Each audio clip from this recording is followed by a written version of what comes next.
Entrevista com a doutora Eunice Dantas. Doutora, começando sobre esse assunto polêmico em relação ao ex-prefeito Suquita, onde ele coloca que a senhora fez acusações descabidas, né, citando o envolvimento de 2 juízes, tentando beneficiá-lo num processo. O doutor Fraga, inclusive, fala em processar a senhora. Como é que a senhora vê essa situação? Bom, esses 2 juízes, eles estão no direito deles, assim como eu agi institucionalmente, sem perseguição nenhuma, mas o que eu vi nesse caso foi um fato muito estranho, que não é uma coisa normal acontecer no judiciário, é um processo ficar parado 1 ano e 5 meses, quando só precisava ser dado um simples despacho de abrir vistas para alegações finais. Os processos judiciais, eles têm fama de ser demorados, mas eles não são demorados porque eles ficam paralisados no gabinete de um juiz. Eles são demorados porque existem incidentes processuais, existem vários recursos à disposição do réu e do autor, e isso demora o andamento. Mas nesse caso, ficar 1 ano e 5 meses paralisado, sem um andamento, a gente não é uma coisa comum de se observar. Ainda mais que não era para fazer um ato complexo. Se fosse para elaborar um voto, uma sentença, demandasse uma análise maior, até justificaria um prazo maior, nunca de 1 ano e 5 meses. Isso. Se extrapolou todos os limites. E o que chamou a atenção foi porque um desses relatores que segurou o processo esse tempo, um hoje é advogado e o outro que voltou de novo ao tribunal, ele foi que suscitou a preliminar de prescrição. Então, isso é uma coisa estranha, não é uma coisa normal, que o Ministério Público não podia fechar os olhos. O Ministério Público não podia vir só simplesmente dizer o processo está prescrito e deixar de adotar as medidas cabíveis. E aí, como há indício de irregularidade, crime, ato de improbidade administrativa, tudo isso é indício. Então, eu representei nos locais competentes, aqui no combate à corrupção, no nosso ofício, representei o Procurador-Geral da República para apurar se houve crime. Por que foi para o Procurador-Geral da República? Porque o doutor Jorge Fraga, ele, como membro do Tribunal Regional Eleitoral, ele tem um fórum por prerrogativa de função no STJ. Sim. Então, nós temos pelo Ministério Público comandar para o Procurador-Geral da República, ele provavelmente manda distribuir para um subprocurador, que são os que atuam no STJ. Com essas medidas adotadas pela senhora, pode acontecer alguma coisa em relação ao próprio Suquita de se reverter? Não, em relação ao Suquita, não. Neste mais. caso em si, não. Nenhum. O processo dele é bem esclarecendo que Suquita não foi absolvido. Absolvição a gente só diz quando se analisa o mérito da causa. Ele foi condenado em 1º grau pela compra de votos. Agora, o que aconteceu foi que pela demora, pelo retardo, principalmente por esse 1 ano e 5 meses que ficou parado, o processo prescreveu. Sim. E o que cabia ao tribunal fazer era reconhecer a prescrição. Então, não se analisa se ele foi inocente ou culpado. Ao contrário, a sentença que ele tem é de culpa. Ele foi condenado, agora o tribunal reconheceu que não podia mais punir nem analisar o resto, porque já estava prescrito. Deixa bem claro isso. No caso, a posição da senhora agora é exatamente em relação à postura desse juiz, desse advogado, na tramitação de todo esse caso. Exato, e na verdade a minha atuação aí acabou. Eu já fiz o que tinha que ser feito. Foram essa representação para o Procurador-Geral, a do Ofício de Combate à Corrupção, e eu representei também ao Conselho Nacional de Justiça. Isso. Inclusive pediu o afastamento liminar do Dr. Jorge, que não são condutas. O Conselho Nacional de Justiça vem cobrando celeridade da justiça em relação aos processos eleitorais. A cobrança é maior ainda, esse processo tem que ser céleres e nada justifica. Em relação ao doutor Jorge, inclusive, o processo ficou na mão dele no período que o Suquita não era mais prefeito.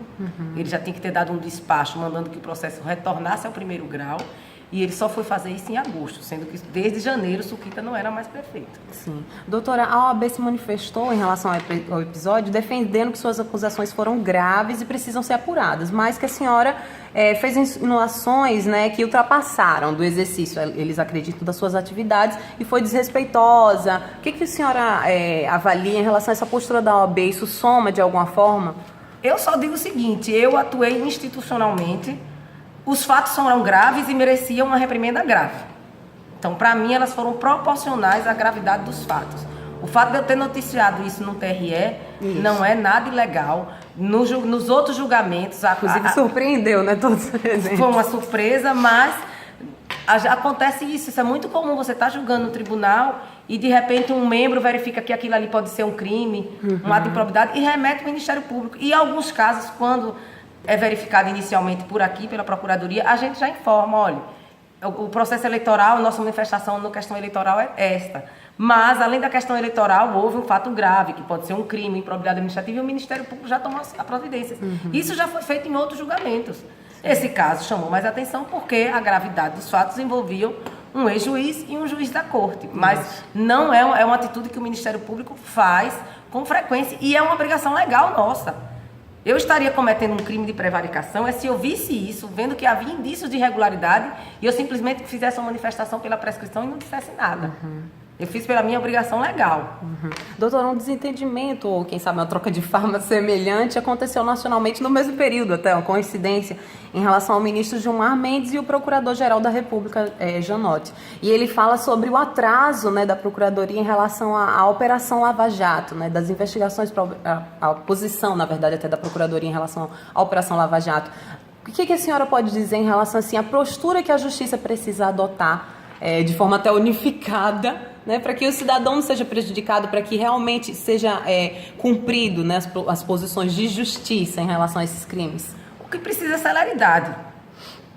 Só isso que precisa. Nessas questões, agora, em relação a essa questão da Lava Jato, eu não posso falar muito, que eu desconheço. Eu sei que o processo corre no tribunal. Processos que correm em tribunais, geralmente tendem a ser mais lentos, porque não é a mesma facilidade que você tem de despachar com o juiz. Os juízes de primeiro grau, realmente, eles são mais rápidos. Por conta da própria contato mais próximo, proximidade com o processo. Mas o Ministério Público, primeiramente, o Ministério Público é uma instituição independente do Judiciário. Nós não assessoramos o Judiciário, nós não somos auxiliares do Judiciário. Isso é bem claro que às vezes as pessoas saem. Hoje li uma matéria, alguém dizendo que o Ministério Público auxiliar o público. Isso. Nós não somos auxiliares do Judiciário. Nós atuamos em defesa da sociedade. Isso. E da legalidade. Muitas vezes é tido até como auxiliar do Executivo. Né? Nós não somos auxiliares de ninguém, nós estamos aqui trabalhando em defesa da sociedade. E nós temos a nossa independência. E o que eu sei, assim, a Lava Jato é um processo complexo, que demanda um estudo profundo. A gente também não vai entrar com ação de forma rápida para dar um esclarecimento, só para dar uma prestação de contas à sociedade e entrar com ela mal feita. O Ministério Público não faz isso. Ele, quando entra com ação, ele entra bem fundamentado. E por isso que às vezes demora um pouco. Entendo. Doutora, agora sobre as eleições. Alguns candidatos já tiveram candidaturas impugnadas, mas qual balanço a senhora faz até o momento das candidaturas que foram avaliadas? A senhora agora no TRE também, né, pode trazer essa visão para a gente. O que está acontecendo agora é o seguinte. As eleições, como são eleições municipais, os pedidos de registro de candidatura ocorrem no primeiro grau, perante o juiz eleitoral, e quem atua lá é o promotor eleitoral. Esses processos vão ser julgados ainda e vão chegar ao Tribunal Regional Eleitoral em grau de recurso. Por enquanto, chegaram muito pouco. A gente não chegou nem 15 recursos ainda. E todos os que chegaram não foram candidatos, assim, que a gente diria fortes, conhecidos. Geralmente são candidatos a vereadores desconhecidos do público em geral. São esses que estão chegando. Não chegou até agora nenhum caso polêmico mesmo. E seriam impugnações por a forma mesmo do registro ou de caso de o que tem chegado aqui, os que chegaram a mim agora, foi por falta de filiação partidária, questão de ser alfabetizado, né? Ou não, desincompatibilização. Os casos mais graves que vão chegar, que ainda vão chegar, geralmente é rejeição de contas, né? As pessoas têm contas rejeitadas no Tribunal de Contas, condenações por improbidade administrativa. Esses ainda não chegaram aqui na Procuradoria Eleitoral. Existem já em primeiro grau, mas não chegaram aqui ainda. Agora, em virtude do tempo, né, pequeno até para essa campanha eleitoral, a senhora acha que decisões até em relação a candidaturas vão acontecer, como já aconteceu em outros anos, né, de se estender para depois das eleições, isso prejudicar até, quem sabe, o Estado? Eu acredito que isso vai acontecer sim. Essa mudança eleitoral agora, ela foi muito prejudicial. Nos anos anteriores, que o registro de candidatura começava em julho, já era difícil chegar na época da eleição, com tudo julgado.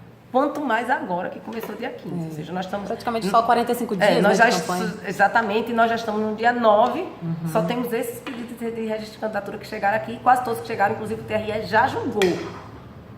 E eles, pela legislação, eles têm que estar julgados até o dia 12. Não vão estar aqui em primeiro lugar, não vão estar. Não tinha como seguir a legislação. A legislação, a mini-reforma, ela foi totalmente incompatível com a legislação em si. Quando você vai cumprir os prazos processuais, não consegue chegar com os prazos que a mini-reforma determinou. Agora, no caso, para o eleitor então pode se ver inseguro em relação a esse seu voto. pode depositar um voto em alguém que depois ele possa ser impugnado. Qual é o conselho para esse eleitor? O que está acontecendo agora é o seguinte, os próprios candidatos eles estão com medo. Antigamente eles podiam mudar, substituir o candidato até as vésperas da eleição. Isso. Já não pode mais, tem que ser com 20 dias de antecedência. Então o que muitos estão fazendo agora é, com medo de ter o registro indeferido, eles não conseguirem reverter, eles já estão substituindo os candidatos. Já tem a previsibilidade. E o que eu recomendo ao eleitor é sempre estar atento àquele candidato, principalmente esses que estão impugnados. Se a impugnação for por contas rejeitadas, verifique de fato o que esse candidato, que já provavelmente já foi gestor, de histórico, porque quem vai sofrer com a escolha depois é o próprio eleitor. Isso é verdade. Doutora, sobre os casos atuais de corrupção eleitoral, como já estão sendo feitas as apurações do Ministério Público junto ao TRE? Talvez a senhora não possa revelar em específico, né, os nomes, mas em relação às denúncias, o que tem chegado e o que está sendo tratado? O que está acontecendo agora, essa eleição, é como eu já falei, a eleição é municipal. Então estão ainda todas em primeiro grau. Não chegou até agora nenhum caso polêmico sobre isso. Quando é compra de voto, normalmente essa compra de voto ela ocorre um pouquinho mais próximo à eleição. Das eleições. Agora o que está tendo é muito abuso de propaganda. Isso tem muito. Houve muito abuso também, porque agora houve uma nova. Lá na legislação, uma inovação, que foi a possibilidade das pré-candidaturas anunciadas, então eles abusaram um pouco, tem chegado muita questão sobre propaganda que chama extemporânea, são aquelas que foram feitas antes do período permitido, isso tem chegado também, mas esses casos mais graves ainda não chegou nada aqui. Entendi. Mas não quer dizer que não existam, não, é porque eles ainda estão em primeiro grau. Como o aplicativo Pardal, né, isso pode ajudar nesse caso do combate à corrupção e onde a população pode realizar, na verdade, essas denúncias? O Pardal é um aplicativo criado pelo Tribunal Superior Eleitoral, é um bom aplicativo, agora eles têm que ser bem usados para poder ter resultado. O que a gente tem visto assim, em contato com os promotores, que as denúncias vão para os promotores, e o interessante é isso, porque ele já vai diretamente para o promotor daquela zona eleitoral. É que está chegando muita coisa inútil. E o que acontece? Aí o promotor perde tempo abrindo o aplicativo, lendo a denúncia, tendo que fazer um arquivamento, quando ele podia estar fazendo alguma coisa mais relevante. Então, denúncia, às vezes as pessoas fazem, eu denunciei no Ministério Público e não houve andamento nenhum. Mas ele tem que ver a qualidade da denúncia. Em vez de 10 denúncias genéricas, é melhor uma bem fundamentada, uma contundente. Então, eu dou um exemplo, não adianta dizer assim, o candidato X está comprando voto no município Y. Se não disser aonde, a hora, porque, por exemplo, se só isso, o promotor não vai grudar no candidato o dia inteiro e olhar o que ele está fazendo. Aí é uma denúncia que não vai dar em nada. Essa semana foi recebida também fotos de carreata. Então você tem as fotos, não tem a placa de carro, não tem direito dizendo quem é o candidato. Eles estão fazendo carreata irregular. Aí tiram as fotos que você não consegue identificar direito. Identificar nem o candidato. Não consegue identificar a placa, quer dizer, coisas que você podia dar um fundamento melhor. Então, hoje com o celular, né? Tudo tão prático. Tudo tão prático, mas as denúncias, elas geralmente, quando elas não estão sendo dando andamento, é porque não tem viabilidade de ser dado andamento. Pardal é muito bom, mas as pessoas também têm que ver que eles precisam ser bem fundamentados para essas representações dar alguma coisa e não só tomar o tempo do Ministério Público, do magistrado, sem uma ação que não vai dar elemento, não tem chance de alguma probabilidade de chegar a algum lugar. Doutora, um caso como a Operação Indenizar-se, né? Onde vereadores foram investigados sob suspeita de desvio de verba. Como é que fica essa situação, a tramitação desse caso com vereadores que ainda estão concorrendo, inclusive, nessas eleições? Essa Operação Indenizar-se, ela não é do Ministério Federal, ela trata na Justiça Estadual, mas genericamente podia ser ela qualquer outra investigação nesse porte. Enquanto eles não tiverem uma condenação, eles podem concorrer. Eles ainda para o TRE, ainda nada eles têm, a Constituição, a presunção de inocência. Entendi. Então, eles estão respondendo os processos deles, como podia ser na Indenização, outra operação, qualquer outra operação que viesse a ser feita aqui na Justiça Federal, mas não tendo condenação, não tendo a condenação, mesmo que houvesse a condenação em primeiro grau, eles ainda podiam, eles poderiam, porque a condenação, para gerar inegibilidade, ela tem que ser confirmada por um tribunal, ou transitada em julgado. Então, eles podem continuar a investigação, eles podem continuar a ser candidatos, e aí cabe o eleitor avaliar de que eles são acusados e verificar se realmente merece depositar o voto nessas pessoas ou não. Doutora, já finalizando, subvenção, né? A cara da doutora Eunice Antas. Como anda esse processo? Não está com certeza mais no âmbito do Ministério Público Federal, mas a senhora com certeza acompanha. Como é que anda? Quais são as novas decisões que podem acontecer? Esses processos, eles estão todos no Tribunal Superior Eleitoral. A grande parte deles já foi ao Ministério Público Eleitoral, que atua perante o TSE, Sim. que é a Vice-Procuradoria-Geral Eleitoral. Quase todos já saíram com parecer, acompanhando no mesmo sentido nosso aqui. Agora nós estamos aguardando o julgamento pelo TSE. Como estamos no ano eleitoral, assim, é difícil até dizer quando eles vão entrar em pauta, porque agora a prioridade realmente são as eleições. Você sabe que é. Em relação aos 2 deputados que foram afastados, né, Augusto e Paulinho, a previsão para os suplentes assumirem, como é que está sendo visto isso?